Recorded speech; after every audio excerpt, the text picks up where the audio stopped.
Hey guys, how you doing? Yep, I had to go on a little bike trip. We are moving on. My computer is uploading this pretty quickly, so I'm very kind of flabbergasted that that's what's happening. Just like before, seems to be in our favor. So I'm going to keep on up for a little while I have this time to give you. All right. So we're now over here to Genesis. What is it? 15? Is that what it is? Let me actually down so I can get to the reading. Yes, number 14. Okay, number 14 is representing five. Five is the worlds. All right. Five is also a skin. It's this lower. It's the lower part of us. And so what we're going to get here is we're going to get a battle over the skin. All right, but it's just only the first battle. Okay. What happens is we have from our last chapters, we had found that these two places have to be split between Abraham in the south and in the north. We're going to get something along the lines of this is where Lot hangs out. All right, so they've split themselves up, and what we're getting here is that we're getting four. We're getting four different things. Four kings are coming in and starting to take over the town. All right, four kings, and what they'll do is they're coming down and they are coming against five other kings. So it's the combination of the four and the five, and this idea. This is going to create a nine. All right, but it's actually it's a battle over the land. No one. This is still an interior situation. No one has come out of this midst. Even this place here, where they're coming in the valley of Siddim. So it's the middle. It's in between things. It's in between. So it's the valley of Siddim, which they call the Salt Sea. And in other places, we'll find that this is the Jordan River. All right, but that's whenever the Jordan River is an outside term for the chakra system. Okay, just like this right here, the Valley of Siddim is actually just a symbol for this valley, for this middle, but it is not the chakra system. Okay. So what we're getting in chapter 14 of this is a outside battle for the land. Our land is the outside, is our body, the body itself. This is the nations and stuff like that. So we even have here we have one from the beginning that says, and it came to pass in the days of, just let me make these names up, Mithriel, king of Shinar, Arok, king of Elzar, Chedorlaomer, king of Elam, and the title king of nations. This is four, okay? And that these made war with the Berka, king of Sodom, with Bersha, king of Gomorrah, Shenab, king of Adamah, and Shimber, king of Jabom, and king of Bela. That's five. So the four are going against the five. Now, in those fours, you can put those fours right in here in these situations. That's what happens. The title, the king of all nations. That's what they are coming after. This lower nature. The lower nature all sets themselves up right here in this part right here. And what's very interesting is that the three would usually be where we would be joining something together. All these were joined together in the Valley of Siddim, which is the Salt Sea. So this is the gathering place of all these things, of all this business. And over here to 4, it says, 12 years they served Chedorlaomer, and on the 13th year they rebelled.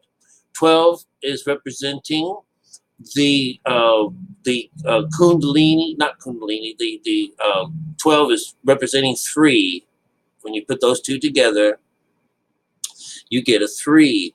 So what we're getting is a physical representation of a change of what happens when we go into meditation. Okay, let's think about that for a little while. All right, this is an outside approach that's going to tell you this is what you actually get if you were on the inside doing this. But again, no one has happened. God hasn't come into their lives. Abram still is just his name. There's no Ham on it or nothing like that. Everything is still the same. They're still they haven't come over the 6th. They're all still in the valley. And here's all this problem happening again in the valley. All right.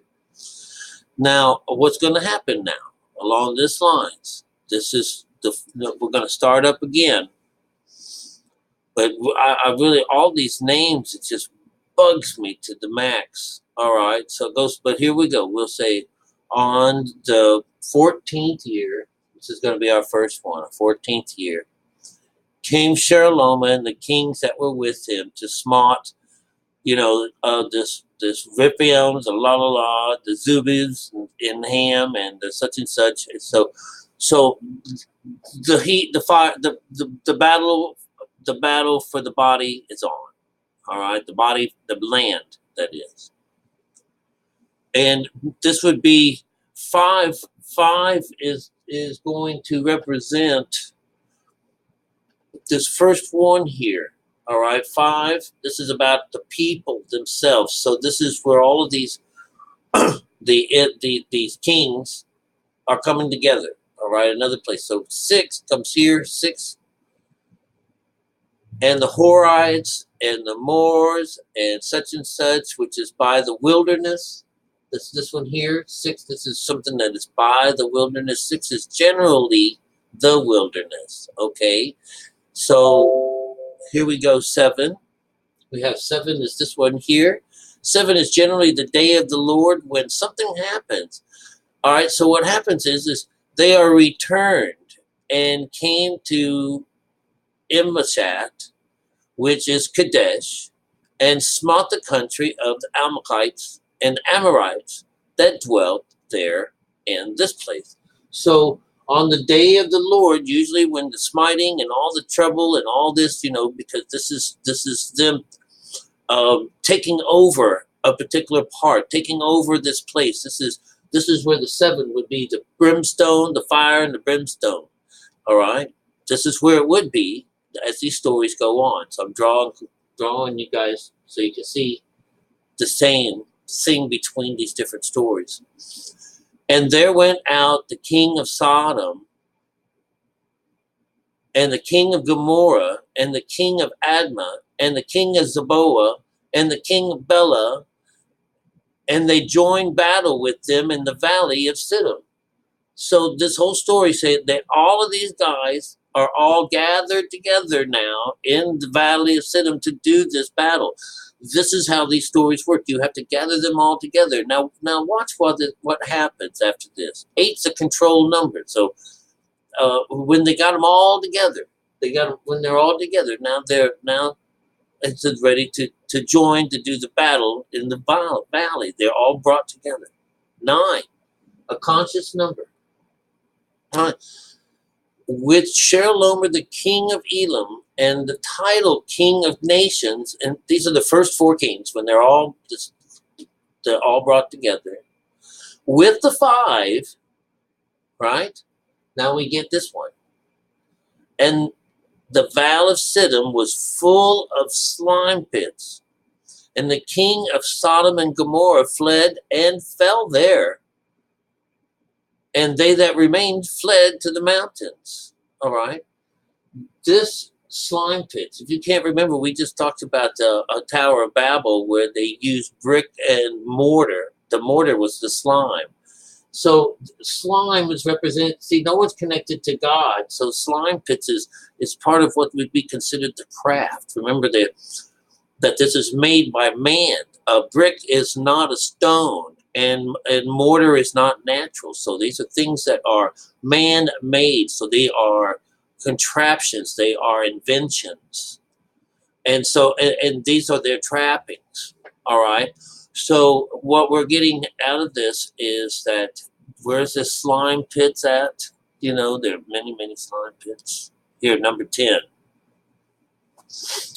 There are slime pits here because this is, instead of, you know, any kundalini, any way of getting things fixed, there's just this brick and slime. So there's a lot of slime pits. You got to hold things together. This is what that means. All right. All right. And so those people, Sodom and Gomorrah, fell here. This is where they've fallen. It's in this place, in this area. All right. Everybody else fled to the mountains. And number 11. And they took all the goods of Sodom and Gomorrah and their victuals and went away. So this is what these guys fell and were raided, and all their goods was taken away from them. And that also means, because this is where Lot lived. This is where Lot hung out. So they also took him too, and all his goods. All right. So let's go to 12. All right. And they took Lot, Abram's brother's son, and who dwelt in Sodom, and his goods, and they departed. So this is number 12.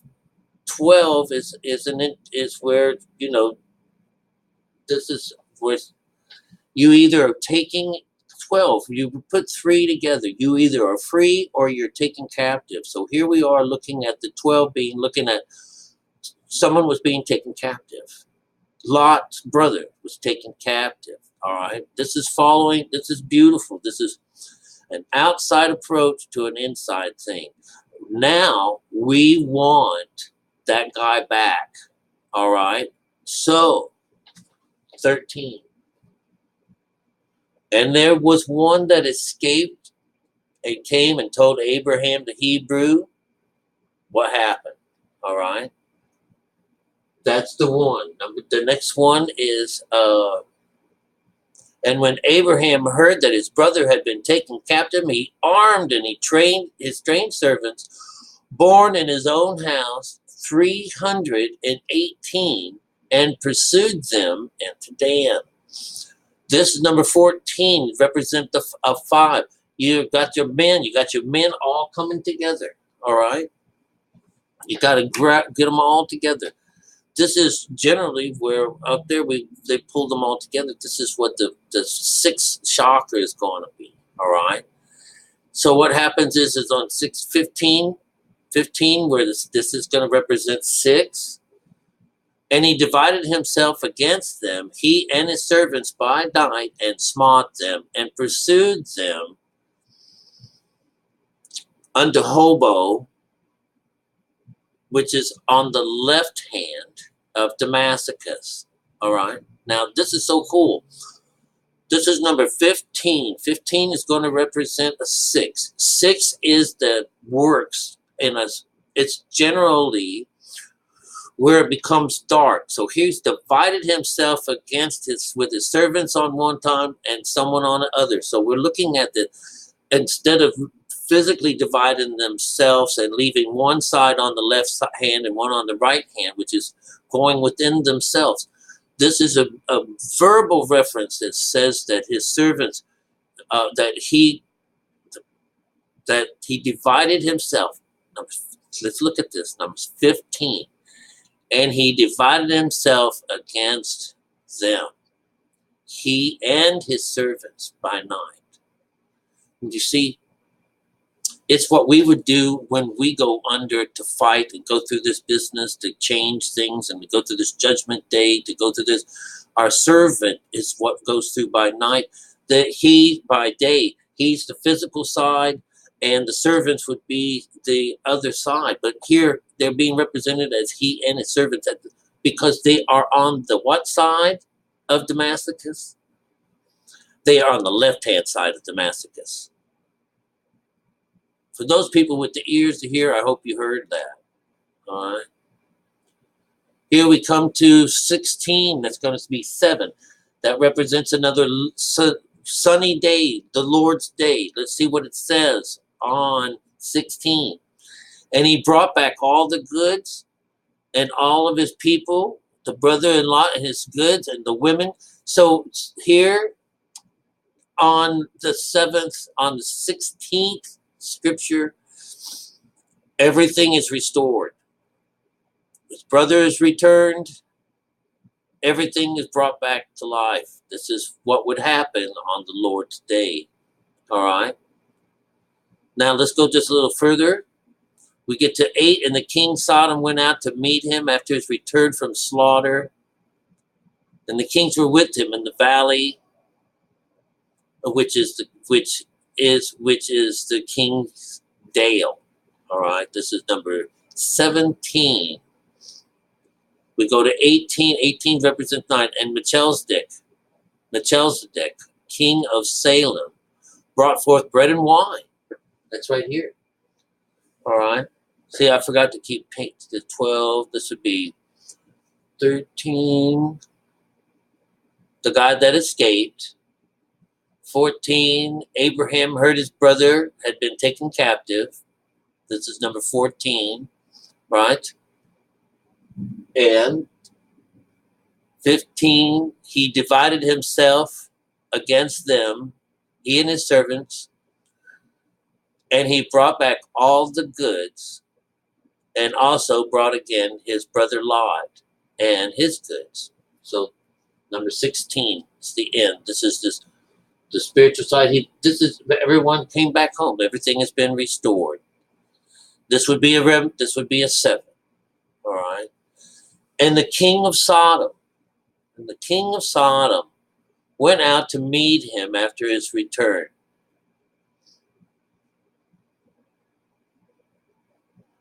And Melchizedek, king of Salem, brought forth bread and wine. And he was the first priest of the Most High. This is where the priest would be. This is representing religion. This is representing our connection to God through the sun and the moon part, the water, all of this. This is when we go down. So instead of something beautiful coming from God, because we're the bread and the wine winds up being, the Holy Spirit when we get her, instead of that, we get a king of Salem giving us bread and wine. It's an outside approach to what's going on the inside, but only because Abram is not connected to God yet. There's a whole mess of people in this world just like that. So next thing we get out of this is, and he blessed him and said, "Blessed be Abram of the Most High God, possessor of heaven and earth." This is number 19. 20. And blessed be the Most High God, which hath delivered thine enemies into thy hand. And he gave him tithes of all. Well, that's the whole point of going on this trip inside, is to take those enemies away from you. All that comes against you can no longer bother you. So here he is, and all your enemies are delivered into your right hand. All right, basically how this is going to go. All right, these are all really short. 12, 13, 14, 15, 16, 17, 18, 19, 20. And then we have 21. All right, 21 is where we are. 21. And the king of Sodom said to Abram, "Give me the persons and take the goods to thyself." That's what the king wanted. Okay? And Abram said to the king of Sodom, "I have lifted up mine hand unto the Lord, the Most High God, the possessor of heaven and earth." This is where you would lift yourself up. This is that only place. Remember, this is the only way that we come up and down is this place. All right. But he says, "I lifted my hand to God." I lifted my hand. So it's an outside thing. Okay. And then, "That I will not take from a thread, even a shoe latchet." All right? Not in a shoestring. And that I will not take anything that is thine, lest thou should sayest, I have made Abram rich. Because he's not going to take from the outside. God doesn't take from the outside. This is what pisses off. This is what pisses off Abel. He does, because nothing from the outside does he like. So he's not. He's promised he's not going to take anything from him. You're not going to. You're not. Unless that makes me rich. All right.